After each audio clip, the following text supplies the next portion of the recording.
Well, I think the main thing is history. You have to look at how male-dominated history is. The only things that men dominate in Western society are the figures for heart attacks, homelessness, workplace deaths, and suicides. Most people in prison are men. Most people who are on the street are men. Most victims of violent crime are men. Most people who commit suicide are men. Most people who die in wars are men. People who do worse in school are men.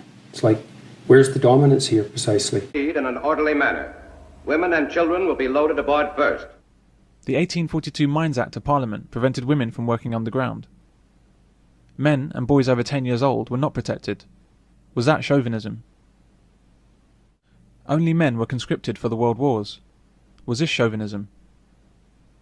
In the Falklands War, Margaret Thatcher, a woman, sent exclusively men to fight and die.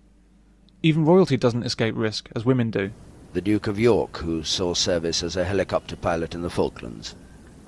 Is this male chauvinism? When the Titanic sunk, it was women to the lifeboats first. Was this male chauvinism? Men created labour-saving devices for women before seeing to themselves. Before air filters were designed to reduce fatal lung damage from coal dust poisoning in mine shafts, men were inventing washing machines and vacuum cleaners for women to make their lives easier. Was this male chauvinism? Or perhaps male chauvinism occurred during the 1950s, when men, and only men, had nerve gas tested on them at Porton Down. Women didn't have all the rights that men had for quite a substantial amount of time, but it wasn't like most men had rights. Christ, what percentage of Eastern Europeans were serfs until 1850?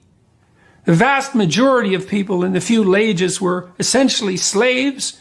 The men didn't have any rights. Most men didn't get the vote until very late, and, women got it afterwards, but not that many decades afterwards. And to construe the history of the human race as the pervasive oppression of women by men it's a story invented by women who have never had a satisfactory relationship with a single man in their entire life. Not a brother, not a father, not a husband, not a son, nothing. Because if they had a satisfactory relationship, they would not be driving that narrative forward.